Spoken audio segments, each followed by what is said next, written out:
So we've had several requests on how we constructed the wicking beds for the garden. Well, let's see if I can take you through that. This actually are IBC totes, 265 gallons, and that's how they start out.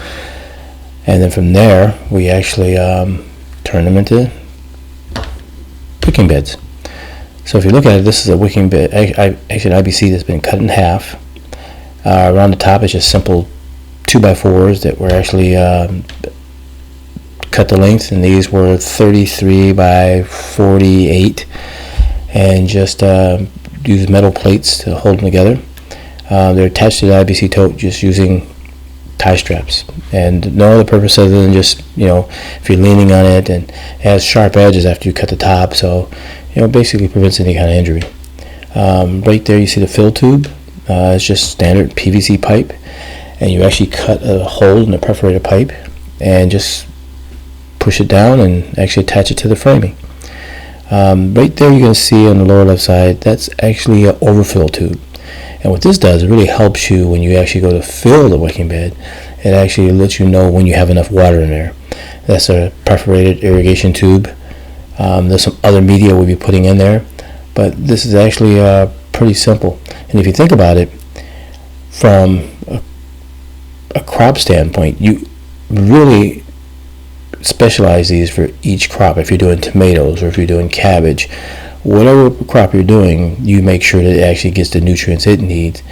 And at the same time, you have a little more control as far as for pests, as far as actually watering. There's no competition so whatever you have in this, have you actually decided to plant in here, there's no competition, so it makes it grow really well. But simple to construct. There's some safety things we'll talk about as we go along, but other than that, you're going to find that this is actually a pretty straightforward process. And once you've done one, you're going to find out just how easy it is to do. The part that takes the longest on this actually is the painting.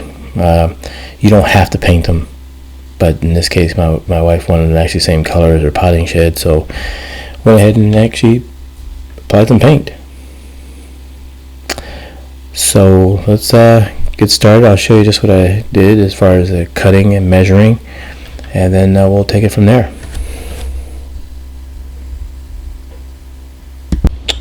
Alright, so getting ready to measure and cut the IBC tote. Now one thing, there's no real cleaning you have to do to this. These, the ones we purchased, either had some kind of syrup, or even some of them had actually rye whiskey from a distillery. So there's no real cleaning, because what you're going to do with these afterwards, you're going to fill them with soil. So there's no cleaning prep you have to do. Really, it's just a personal preference. But and some of them we did clean out, but for pretty much so, we just basically just brought them in, cut them open. Some cases we rinsed them out, but other than that, no big deal. But as you see, I'm going along here and I'm actually taking measurements. I've already picked the height that I wanted, and the real criteria for this is that I want to make sure that I have enough space to have at least 10 inches of soil. So you figure the perforated pipe or tubing is 4 inches high. So I'm going to put media on top of that, so about 14 inches. So this right here is really easy because of the actual construction of it. It's just basically a metal frame, so you can pick your reference point. And I'm going through right now, and I'm actually measuring off where I want to make the cut at. Now, if you don't get it right, you can go through and remark it. If something doesn't feel right, just go through and remark it again. But I'm going to go through here. Right now I'm actually going across and matching each line on the metal frame. I'm not messing with the inner container yet. So after I do this, complete this on the frame, then I'm going to take a level, and I'm going to go through and I'm going to actually draw a straight line. That's pretty much as best I could draw a straight line with this for the cut on the inner container. And it's going to be a two-step process, because I'm going to cut the outer frame first, then I'm going to remove the top half, and then I'm going to go through and cut the inner container. So it's like I say, it's a two-step process. The one thing you gotta make sure you do here is that you notice I'm wearing long sleeves, so you want to from all the sparks, and you could use a reciprocating saw or grinder. It's pretty much your choice, and I actually use both in some cases. But you want to make sure you're wearing safety glasses. Long sleeves would be preferable, and even gloves in some instances. It just depends on your confidence level dealing with tools. So as you see right now, I'm getting ready to go through and do a final mark, and this is actually going through and marking the inner container. I'm lining it up with the lines on the outer framework. So I'm going to go through and do that real quick before I actually start cutting. One thing I wanted to mention is ear protection. It makes quite a bit of noise cutting through the metal, and it'd be worthwhile if you got earplugs or it's just ear protection to actually help you through this process. This is going to be straightforward. Like I said, I'm wearing long sleeves to prevent sparks getting in my arms. I'm wearing gloves. It's just a good idea. It's just safe practices. So as I go through this, I'm not going to rush. I'm going to take my time and really try to cut right on the marks. Kind of doing a final walkthrough, clear out anything and make sure that no obstructions, because once you start cutting, the real key here is holding a straight line and managing the cords that you're using.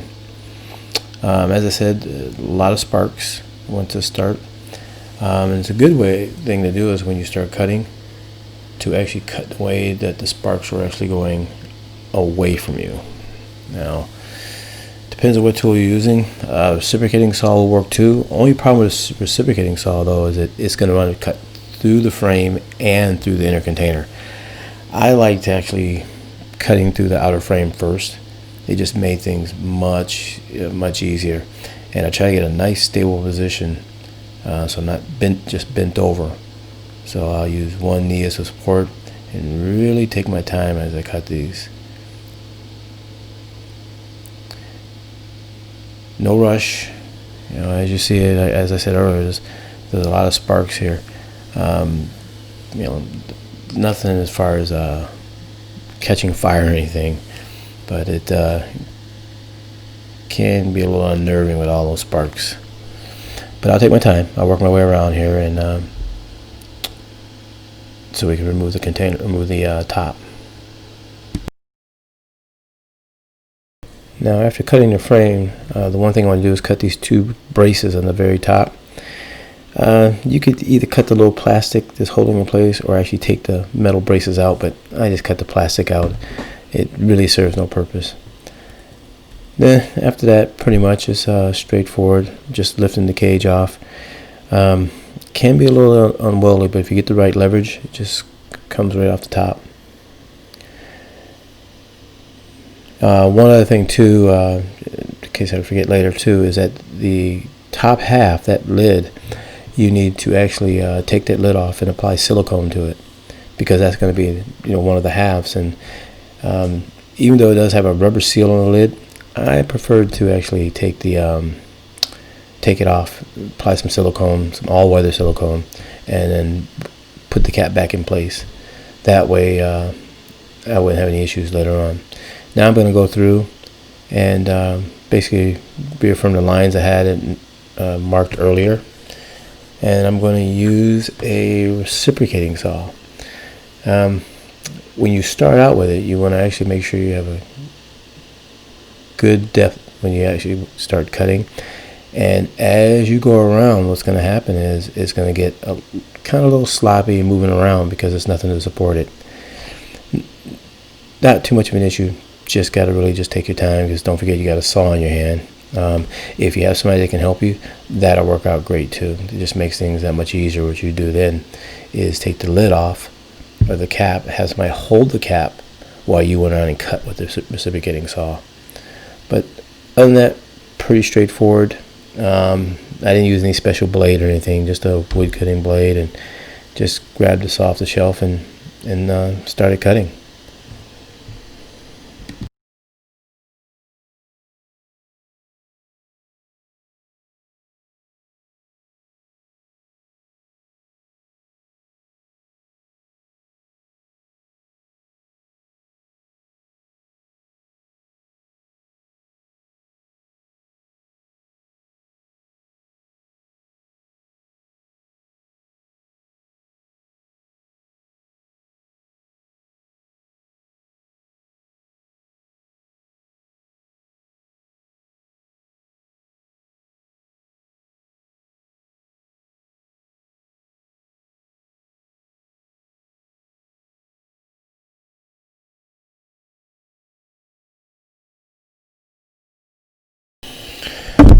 After cutting the container in half, the only thing you want to be careful of is the sharp edges that are sticking up. And the first thing I'm going to do is actually take that cap off and apply a nice bead of silicone on the inner threads of it. One thing I found out with IBC totes, there'll be two different types of caps. So when you get yours, if you decide to do this, you want the cap that doesn't have the pressure relief valve, because that's just a pain in the butt to try to go through and actually seal that up as well. You want to just the straightforward, simple cap, so you can just unscrew it, put a nice solid bead of silicone inside there, and then screw it back on and let it dry that way. This is very important because once these things are full, not that it can't be empty, but it's not something you really want to make a normal practice of. So getting a good seal right here really is going to make a difference. So after that, I'm going to do a test fit for the framing and then move on to the next step.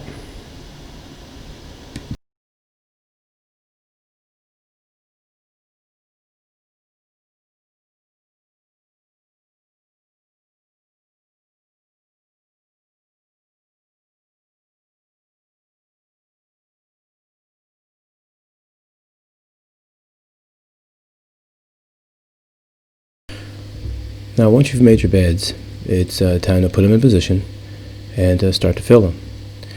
Now you want to make sure they're in position before you actually start to fill them, because these will be heavy and you will not be able to move them once they're filled. And in this case, putting 2 boxes of just rocks. You can get them from a landscaping store, nothing special, just cheap rocks. You don't have to clean them or anything like that.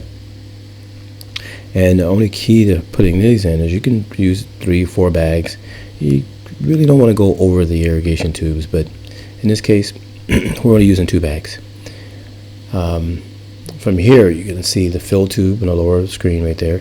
That yellow cap is just a spray can cap. Now, it's really important that why this really works is because when you fill it with water, or you add water, it basically stays in the tubes, in the rocks, and it really allows for better control over irrigation. So on top of this, which you'll see in a few minutes here, is you're going to put a weed barrier to cover this section right here. And what that does, it actually keeps the soil separated from this section right here. If you didn't put the weed barrier down, what would happen is over time the soil would mix with rocks. It also would affect how much water it actually retains, because you wouldn't actually be able to get as much water in here. The way it's set up right now with the separation, you'll be able to get be able to have more control of irrigation. A frog got stuck in there somehow, so she's going to rescue that. Then the real key is really just not even, make it a big deal. Just really just take your time, because this is the part where your work is paid off. You've put these things together. You realize it really wasn't as bad as they look, and in a couple months you're going to have some really great crops. So now I'm going to add the weed barrier. Now this part can be it can be a pain in the butt, because you want to make sure you have the weed barrier cover the bottom completely, and actually go up the sides so that the soil doesn't leak underneath and start to affect your watering system. Just standard weed barrier, nothing special. In this case, we're going to take it and actually go, I think, a crisscross pattern, and that's just to make sure it's really got the corners really good. And then at the same time, it doesn't have to be neat. You just want to make sure it comes up pretty much to the edge, and you'll just cut it. Just trim it up to the size you want, and that'll be it.